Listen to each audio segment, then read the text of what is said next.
मुफ्त की पगार देता रहूं? चलो निकलो यहाँ से, चलो निकलो। क्रिसमस से पहले पीटर कबूतर की नौकरी चली गई, लेकिन उसे कोई भी नौकरी नहीं मिली। ये बात उसने मरियम चिड़िया को नहीं बताई थी, लेकिन मरियम को अंदाजा हो गया था। बहरहाल तो क्रिसमस आने वाला था और दूसरा जो घर का राशन कम हो रहा था, पीटर कबूतर की चिंता बढ़ती जा रही थी। यही सब सोचकर एक दिन पीटर कबूतर उदास सा घर में बैठा हुआ था। पापा, आज तारीख कितनी है? 23 दिसंबर है बेटा। अरे वाह, इसका मतलब 2 दिन बाद क्रिसमस है ना?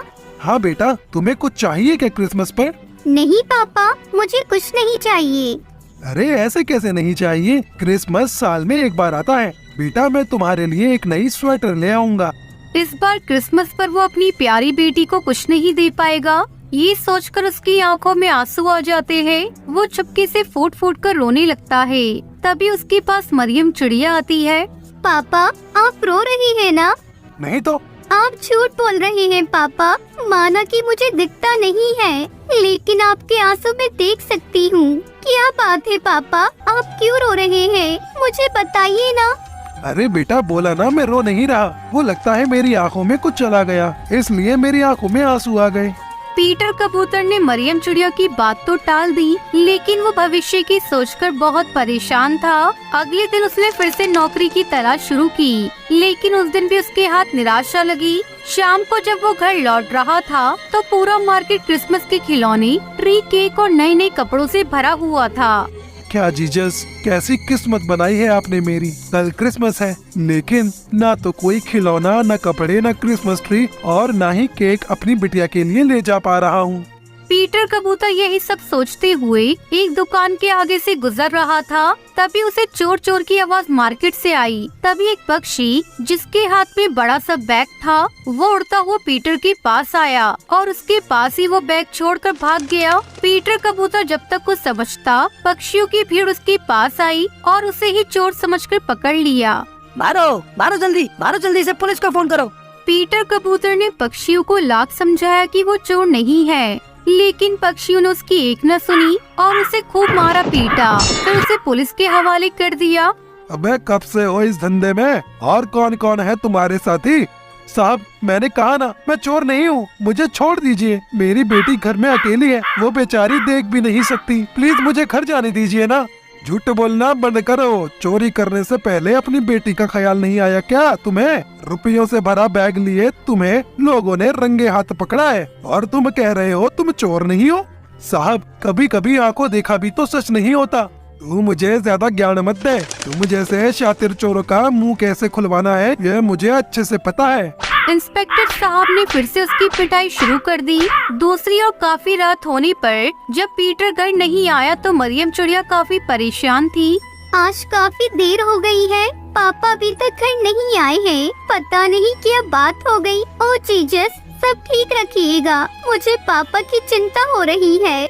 मरियम चिड़िया रात भर आंखें बंद कर जीसस से प्रेयर करती रही, लेकिन रात से सुबह हो गई। पीटर घर नहीं आया। अब तो मरियम चिड़िया का रोते रोते बुरा हाल हो गया। उसे कुछ समझ नहीं आ रहा था कि वो क्या करे। जीसस, आप भी गरीबों की नहीं सुनते।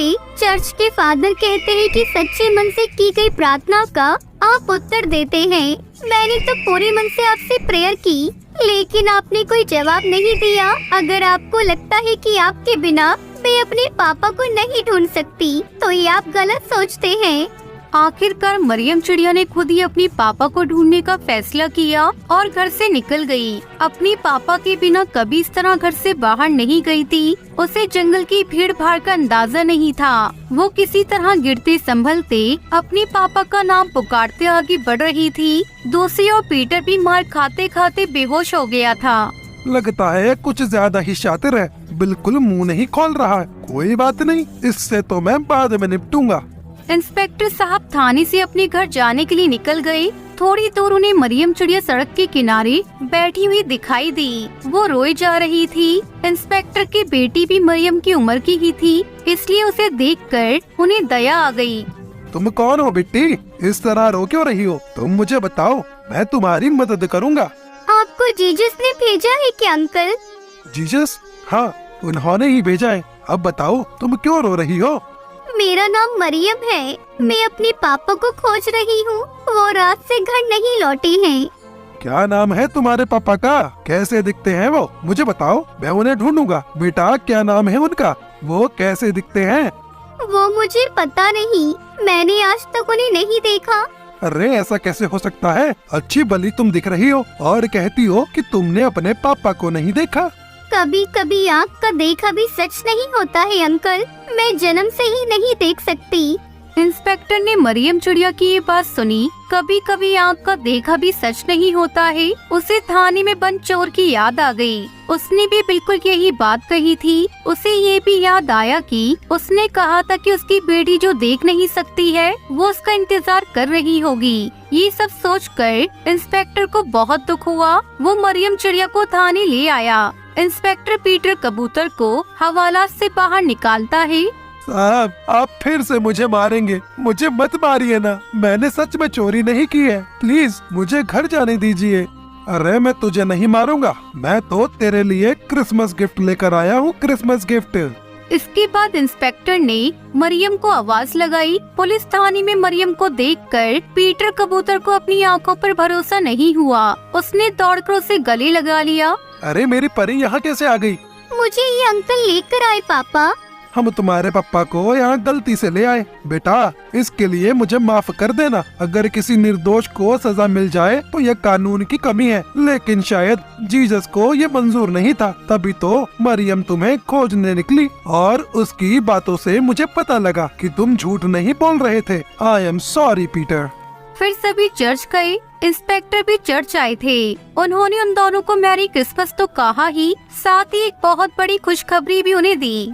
हमारे पुलिस विभाग में ड्राइवर की नौकरी की वैकेंसी निकली है। मैंने तुम्हारे नाम की सिफारिश की है। बस तुम्हें ड्राइविंग टेस्ट में पास होना होगा।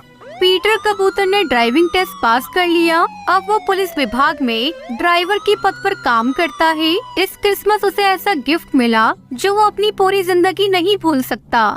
शिकंजी ले लो शिकंजी, नींबू सोडा से बनी शिकंजी। शिकंजी ले लो शिकंजी, नींबू सोडा से बनी शिकंजी। सुंदरवन के जंगल में बंटी कबूतर अपनी पत्नी टुनटुनी चिड़िया के साथ रहता था।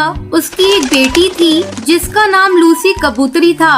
बंटी कबूतर एक किसान था। एक बार गांव के जंगल में बहुत बड़ा सूखा पड़ गया था, जिससे बंटी कबूतर के खेत में कोई भी अनाज की फसल नहीं आई थी। दोनों पति पत्नी मजदूरी करके अपना पेट पाल रहे थे। सूखा पड़ जाने के कारण जंगल में अब उन्हें कोई भी काम नहीं मिल रहा था। एक दिन थका हारा बंटी कबूतर घर लौटता है। तब टुनटुनी चिड़िया उससे पूछती है